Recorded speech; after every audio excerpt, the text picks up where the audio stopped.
د نصیحته څه ډکه کیسه. عزتمنو تاسې دغه کیسه واورئ چې دا رامعلومه سي چې صحابه کرام رضی الله عنهم اجمعین د خپل خوږ محبوب پیغمبر صلی الله علیه وسلم سره څومره مینه درلودله او موږ څنګه مینه لرو. دا واقعه د حضرت بلال حبشي رضی الله تعالی عنه چې هغه د خپل محبوب پیغمبر سره څومره مینه درلوده. حضرت بلال حبشي رضی الله تعالی عنه یو غلام د غلامۍ په وخت کې دی مسلمان سو. نو د هغه آقا مالک ډېر سخت تکلیفونه اذیتونه ورسول.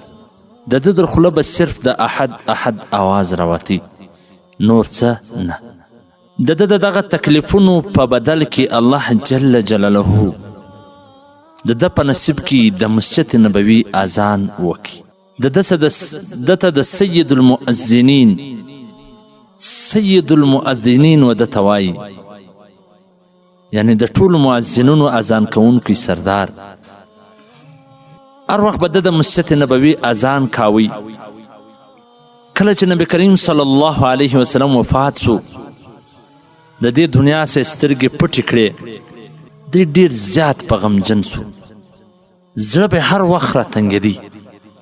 کله چې به د مدینې منورې در و دیوال ته کتل، مسجد نبوي ته به کتل، نو د خپل خوږ پیغمبر صلی الله علیه وسلم یادونه به په زړه تازه کېدل.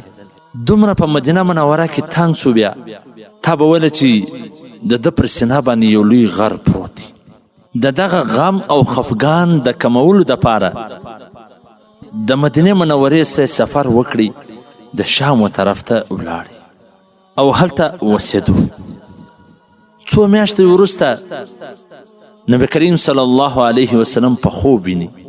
نبی کریم صلی الله علیه وسلم صرف دومره ورته وایي چې ای بلاله، آیا ته زما زیارت ته نه راځې؟ د دې لپاره چې حضرت بلال رضی الله تعالی عنه د بسترې سره ولاړ سي، د مدینې منورې و طرف ته روان سي، دومره اشاره کافي وله. نو دی ژر راولاړ سو، د مدینې منورې و طرف ته مخه کړه، د مدینې منورې و طرف ته روان سو. کله چې مدینې منورې ته ورسېدی، نو حضرت حسن او حضرت حسین رضی الله عنهما غوښتنه ځینې وکړه چې اذان وکړه او د نبی کریم صلی الله علیه وسلم سره هغه پخواني وختونه پرې رعایت کړه. هم دا و چې حضرت بلال رضی الله تعالی عنه په خپل ښکلي غږ سره اذان شروع کړي. نو د مدینې منورې د خلکو په غوږ کې چې کله د حضرت بلال رضی الله تعالی عنه اذان پرېوتی، نو ډیره په چسپانده او په منډه سره د کورونو سره ووتله. د مسجد نبوي و طرف ته یې رامنډه کړله. ګویا و دې ته دا خیال پیدا سو چې د نبی کریم صلی الله علیه وسلم زمانه بیرته راګرځېدلې ده. د ټولو خلکو سترګې له اوښکو څخه ډکې سوې. د مسجد و طرف ته یې رامنډه کړله. حضرت بلال رضی الله تعالی عنه چې کله اشهد ان محمد رسول الله باندې ورسېدی، نو پښې یې ډیله سولې چې دا کلمه یې پوره کړله. اوښکې د سترګو څخه وبهېدلې، پښې یې ډیله سولې او پر مځکه باندې راپرېوت. دا واقعه په سعود الغابه فی معرفة الصحابه کې راغلی ده. تاسې سوچ وکړئ چې څومره مینه د نبی کریم صلی الله علیه وسلم سره وله چې صرف د هغه د زمانې اذان یې واورېدی. د ټولو سترګې د اوښکو سره ډکې سوې او ټولو د مسجد و طرف ته رامنډه. او حضرت بلال رضی الله تعالی عنه چې کله پر اشهد ان محمد رسول الله باندې راځي، نو پښې پریږي او ځمکې ته راپرېوځي. نو اصل محبین خو دا خلک ول، اصل مینوال خو هغه وله. موږ تاسې خو تش په خوله باندې دعوه کوو. زموږ یو استاذ به موږ ته واقعه بیانوله چې دا نن سبا چې موږ کوم عاشقان یو، کوم محبین یې، دا موږ چې کومې دعوې کوو، دا په اصل کې موږ شیدو والا مجنونان یو، وینې والا نه یو. هغه دا واقعه ذکر کوله چې یو مجنون د لیلا علاقې ته رالی. د مجنون او د لیلا د علاقې په منځ کې 300 کیلومتره تقریبا فاصله ده. نو لیلا ته اطلاع وسوله چې مجنون راغلی دی، په یو ځنګل کې ناست دی. نو لیلا به په یو کټورې کې په یو پیاله کې ودته شیدې وراستولې نو هغه غلام خادم خو مجنون نه پیژني هغه چې کله پر لارې به روان و یو بل سړی پر پیښ سو هغه ورته وویله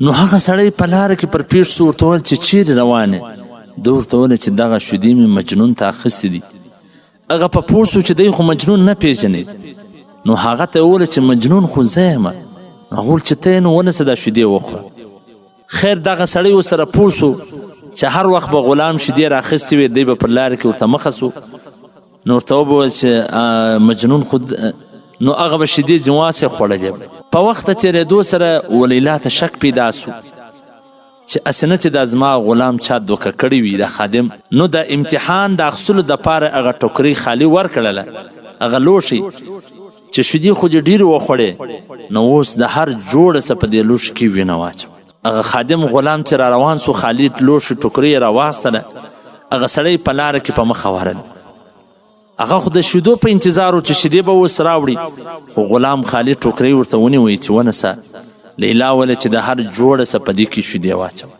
هغه وخندل چې زه خو وینې والا مجنون نه یم زموږ استاد به په داسې الفاظو کې ویل چې زه شیدو والا مجنون یم وینې والا مجنون خو نه یم وینې والا مجنون خو په ځنګل کې ناست نو غلام چې هلته ورغلی هغه دا دومره شپې وږه او تنده کې تېره کړې وې د هغه باوجود یې وینه ورکړه نو یقینا موږ ټوله شیدو والا مجنونان یو وینې والا مجنونان نه یو موږ په سترګو وینو چې زموږ د خوږ پیغمبر صلی الله علیه وسلم سنتونه د هغه تور طریقې په غمونو کې هم د پښو لاندې کیږي په ودونو کې هم د پښو لاندې کیږي موږ ته هېڅ فکر نشته موږ د هغه پیغمبر امت وینو چې د تباهي و طرف ته روان دي د بربادي و طرف ته روان دي د عیاشي و د فحشي و طرف ته روان دي موږ ته هېڅ درد او فکر نه راځي چې دا د نبي کریم صلی الله علیه وسلم امت څنګه د دغه عیاشي فحشي د دغه عریانۍ د دا بېدنۍ څخه راوګرځول سي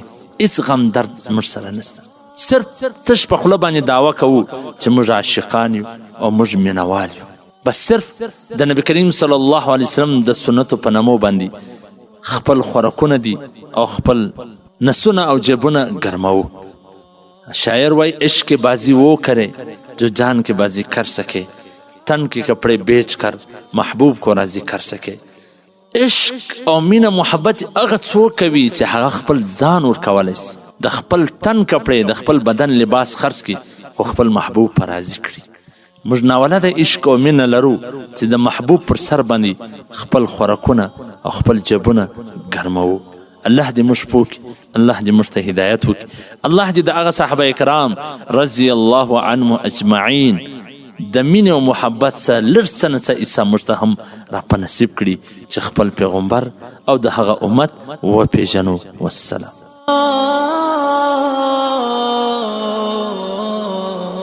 د مولوي عبدالرحمن صمیم صاحب د نشراتو څخه منتخبي رښتینې قصې